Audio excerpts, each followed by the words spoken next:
Si tu es là, c'est que tu es sûrement ambitieux ou ambitieuse comme moi et que tu comptes bien te donner tous les moyens d'atteindre tes objectifs à coup sûr. Parce qu'on sait qu'atteindre ses objectifs, c'est compliqué, ça demande un peu d'effort et heureusement, parce que s'il n'y avait aucun obstacle, on serait tous là à siroter nos petits cocktails à Ibiza. Il n'y a pas assez de place sur Ibiza, il n'y en a que pour nous là, toi et moi. Rassure-toi en te disant que s'il y avait aucune sensation de gratification, ce serait pas si fun que ça. Et si on acceptait la difficulté et qu'on la prenait plutôt comme un jeu, voire limite quelque chose de plaisant. Dans cette vidéo, je vais te parler d'une stratégie que j'applique personnellement et que j'ai peaufinée avec le temps et que je vais te livrer fraîchement sur un beau plateau d'argent, alors tiens-toi prêt. Prends un petit carnet, quelque chose, et fais de cette vidéo quelque chose qui va vraiment t'apporter sur du long terme et qui va te permettre d'atteindre tous tes objectifs sans exception. Personnellement, moi j'aime bien me percher et je vais utiliser aujourd'hui deux énergies que tu connais sûrement, le yin et le yang, le flow et la structure. Ces deux énergies qui vont vraiment t'aider à garder le cap sur du long terme. Bref, je trouve que c'est important de se percher un peu si on veut aller vers des choses grandioses et perchées justement. Reste avec moi jusqu'au bout, je suis sûre que ça va te plaire. Pour reprendre du début, aujourd'hui t'es sûrement dans le flou, t'es sûrement un petit peu dépressos parce que tu sais que t'es ambitieux mais que ça ne suffit pas. Tu sais que t'as besoin d'une stratégie claire à appliquer à la lettre en étant sûr à 99% que tes résultats vont arriver. Parce que toi comme moi, t'as pas envie de t'épuiser à aller dans une mauvaise direction, on est d'accord. Bref, au final, toutes tes inquiétudes, tous tes doutes créent un parfait cocktail qui te fait procrastiner, mouliner sur les mêmes choses et quelque part qui te fait reculer dans tes objectifs. Plus le temps passe, moins tu te sens capable, donc tu sens que tu as besoin de structure, donc de l'énergie yang. Mais pourquoi tu as aussi besoin de l'énergie yin? Parce que dans la quête de tes objectifs, t'aimerais quand même apprécier la route, être aligné à quelque chose de plus grand que toi, qui fait sens pour toi, que tout se fasse dans la fluidité et dans l'aisance. Et tu vas être tellement confiant que t'es sur la bonne voie que t'as juste à appliquer le protocole en te reposant et en profitant du vent qui caresse tes cheveux. Parce qu'au fond, tu sais qu'on n'a qu'une vie, qu'on va tous mourir un jour et qu'on est là pour profiter un minimum. T'as quand même envie que ta vie soit agréable, non? Donc tu as besoin de flow, de faire confiance, de cette énergie yin. En médecine chinoise et en philosophie taoïste, le yin et le yang, comme tu le sais sûrement, c'est deux énergies complémentaires qui régissent l'équilibre de toute chose. Et dans la vie, on a tous besoin d'équilibre, et particulièrement de cet équilibre entre ces deux polarités. Parce que comme dirait mon petit papou, l'excès n'est jamais bon. Oula, je vais tomber. Aujourd'hui, trop de personnes sont soit trop dans le yang, soit trop dans le yin. Les personnes qui sont trop dans le yang veulent n'être que force, responsabilité, puissance, action, homme alpha. Regarde mes muscles saillants, regarde comme je te mets 3 têtes, regarde comme je suis une armoire à glace. Ils sont souvent trop hyperactifs, ils manquent parfois d'empathie, ils sont trop autoritaires, totalement déconnectés de leurs émotions, en mode robot ou machine de guerre, souvent stressés, exigeants avec eux-mêmes, exigeants avec les autres, peu de tolérance pour la lenteur, pour la simplicité. Bref, on veut un peu de ça, mais on veut pas non plus être que ça.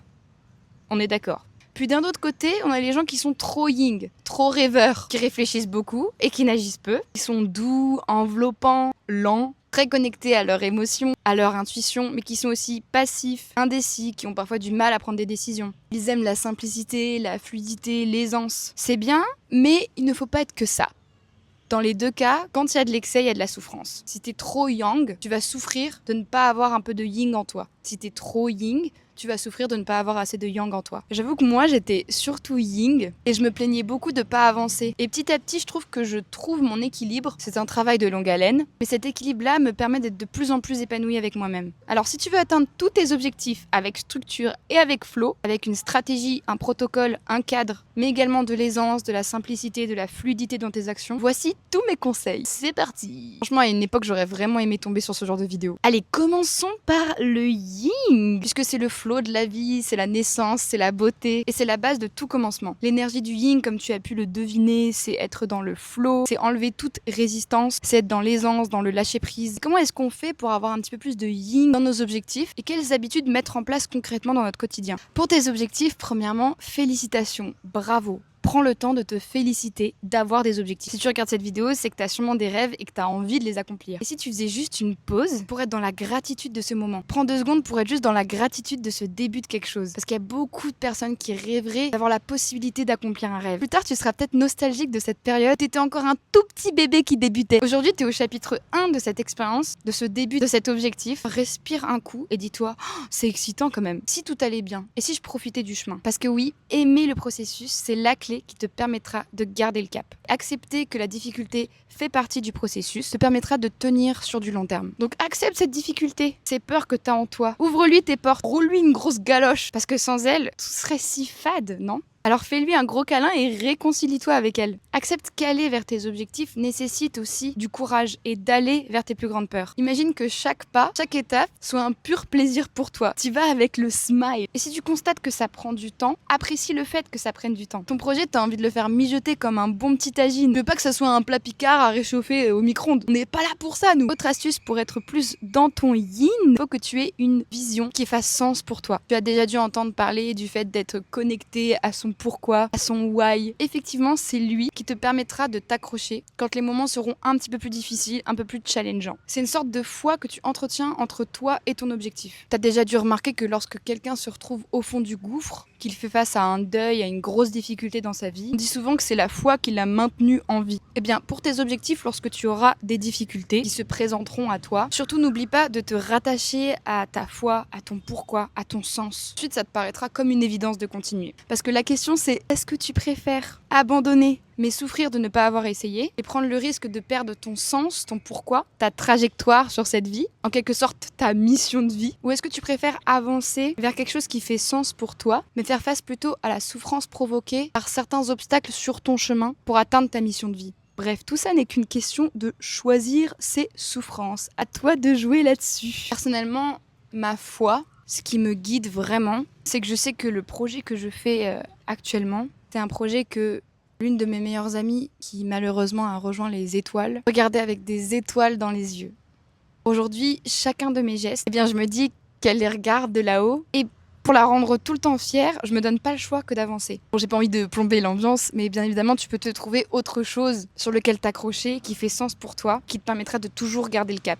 Ensuite, pour incarner ce yin au quotidien, tu peux aussi faire quelques petites choses. Toutes ces choses sont à faire sans distraction, bien évidemment, sans téléphone. C'est ciao bye bye celui-là. Parce que ce n'est pas comme ça que tu peux être dans le flow. T'es jamais dans le flow quand tu regardes ton téléphone. À moins que tu sois en train de créer quelque chose, en train de faire du montage. Sinon, tout ce que ça t'apporte, le téléphone, c'est de la distraction. Ça te coupe totalement de tes sensations, de ton intuition et de ton corps. Donc ce que tu peux faire par exemple, à chaque fois que tu démarres une tâche qui t'amène vers ton objectif, tu peux te connecter à ton pourquoi, que tu n'oublies jamais pourquoi tu fais les choses, justement. Perso, juste avant d'attaquer une tâche, j'aime bien me répéter mes visions que j'ai écrites au préalable dans mon bubule. C'est vraiment un outil qui me permet d'être à la fois dans le yin et dans le yang, qui me permet de me focus sur mon bien-être, mais également sur ma stratégie, mon protocole, mes actions à décomposer. Bref, n'hésite pas à regarder ma bio si ça t'intéresse. Mais vraiment, le fait de te reconnecter à ton pourquoi et à tes visions juste avant d'attaquer certaines tâches, ça va vraiment te mettre dans une autre énergie quand tu vas faire cette tâche. Tu vas beaucoup plus apprécier le process, tu vas être reconnaissant de faire ça pour toi en fait. J'aime bien aussi me dire des affirmations positives juste avant de faire des tâches compliquées, comme j'apprécie les difficultés sur ma route, j'apprécie le fait de faire face à mes peurs. Tout ça me fait tellement évoluer sur moi-même, truc un peu dans le délire. Ensuite, n'oublie pas de te récompenser à chaque fois que tu fais une tâche. Ça va aussi t'aider à apprécier le chemin. Dans le bubule, à côté de la page objectif, il y a une partie récompense et surtout ne la sous-estime pas. Moi, par exemple, pour ma première vidéo YouTube, je me suis offert un bon massage pour me récompenser puisque je savais que c'était assez challengeant pour moi de faire ça. Ensuite, ce que tu peux faire pour être connecté à ton flow, à ton yin, tu peux te donner des rendez-vous avec toi-même. J'en parle d'ailleurs dans cette première vidéo YouTube, alors n'hésite pas à aller la voir. Autre chose que tu peux faire, c'est de te bloquer un jour par mois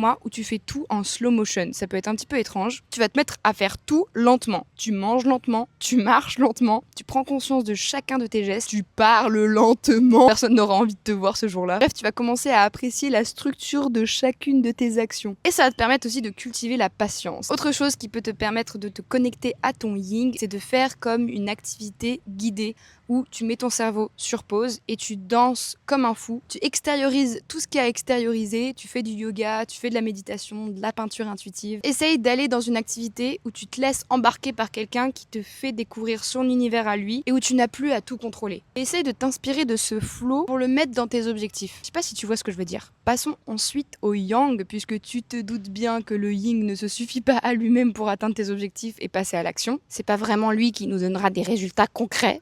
Et nous, on veut du concret. Donc c'est parti, voyons ensemble la seule structure dont tu as besoin pour atteindre tous tes objectifs. Le plan d'action que tu n'auras plus qu'à suivre à la lettre. Parce qu'aujourd'hui, tu as déjà établi ta vision, ton pourquoi. Donc maintenant, il te manque plus qu'un plan d'action et un bon mindset pour pas te mettre à tout remettre en question en permanence. Bon, me revoilà dans un autre lieu, dans une nouvelle journée, puisqu'on m'a viré du lieu où j'étais juste avant. Je pensais pas que c'était un endroit privé, mais finalement si. J'ai tenté de rester un petit peu plus longtemps, mais ça l'a pas fait. Can I stay 10 more minutes just to finish something?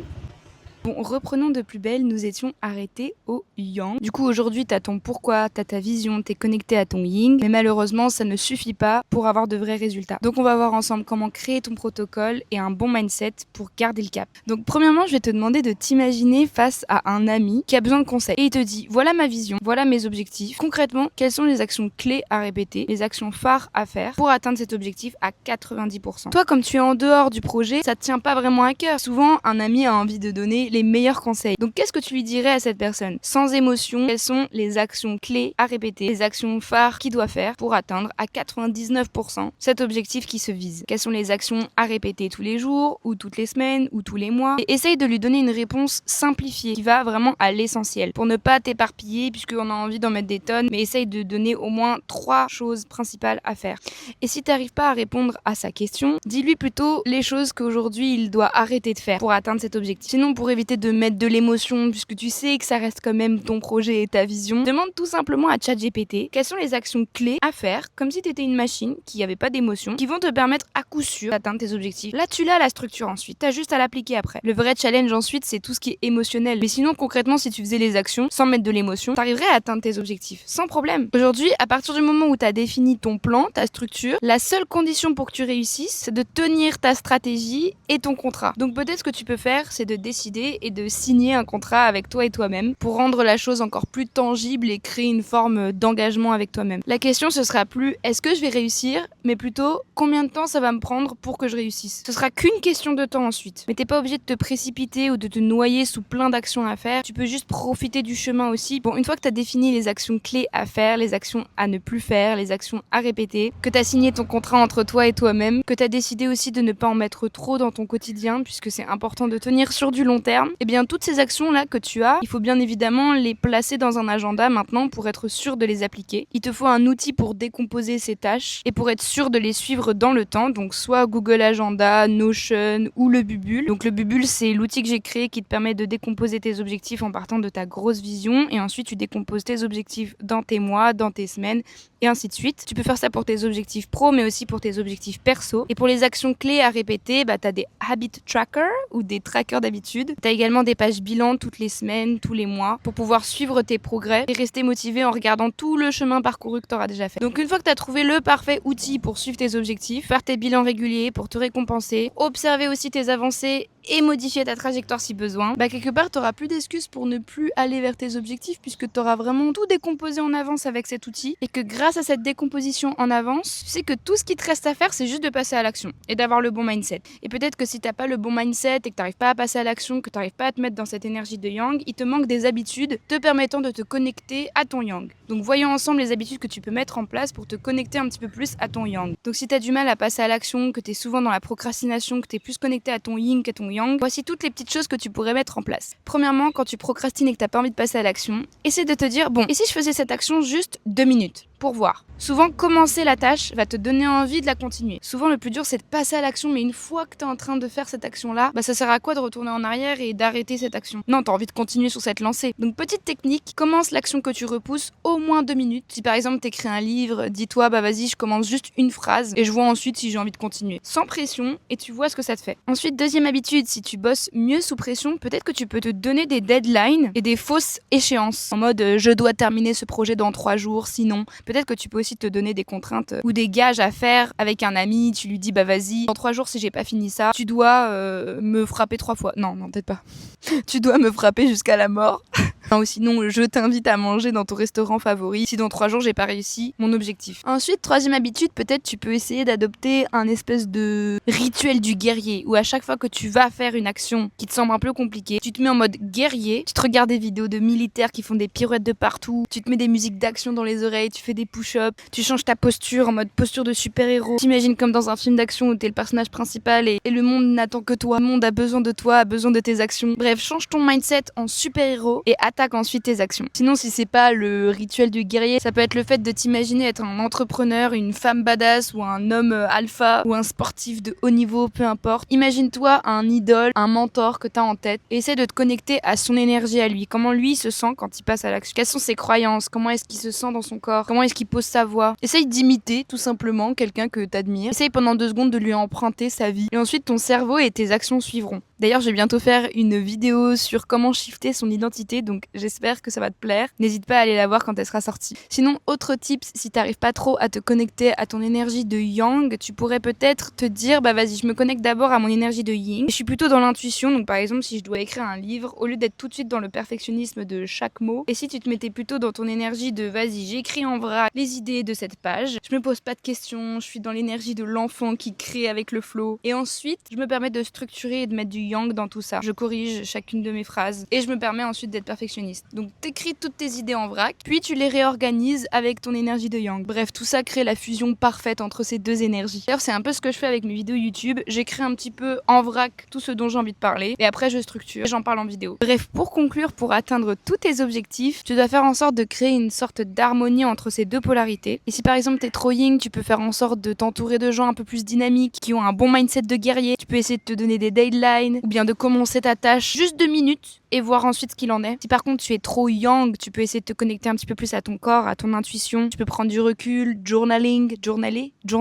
Faire du journaling, t'as compris? En essayant de vraiment comprendre tes émotions. Tu peux essayer d'être plus empathique avec toi-même, avec les autres. Essayer de faire plus de pauses dans ton travail. Essayer de lâcher prise en faisant des activités qui te reconnectent à ton corps, en dansant, en faisant du théâtre. Tu peux méditer, faire du yoga, te mettre des réveils pour regarder tout ton chemin parcouru, pour te rappeler d'être dans l'instant présent. Bref, il y a plein de solutions. Mais pour moi, vraiment, maintenir cet équilibre entre le yin et le yang te permettra vraiment d'atteindre tous tes objectifs sans exception. Et surtout de tenir sur du long terme. Parce que tu peux tenir en étant yang pendant 2-3 ans, atteindre un maximum de choses, mais tu risques aussi de te cramer. Et à l'inverse, si t'es trop yin, bon là c'est sûr t'avances pas beaucoup, voire pas du tout, mais au moins t'es connecté à d'autres choses très très belles aussi, mais ça te fait pas avancer dans tes objectifs. Donc pour tenir sur du long terme, avoir cet équilibre entre ces deux énergies te permettra d'avancer sereinement sans te cramer, tout en profitant du chemin, puisque c'est ça qu'on veut aussi. Personne ne veut finir soit en burn-out pour ceux qui sont trop dans le yang, soit frustré de la vie de pas avoir mis des actions en place pour ceux qui sont trop yin. En tout cas, si tu veux aller plus loin, moi j'ai créé le Bubule qui te permet d'être à la fois dans ton yin et dans ton yang. Donc je te laisse aller regarder ça en biographie. Là, j'ai adoré créer ce Bubule et moi je l'utilise personnellement tous les jours. Ça me change ma vie dans mes objectifs et dans mon bien-être. Donc si jamais ça t'intéresse, n'hésite pas à te le procurer.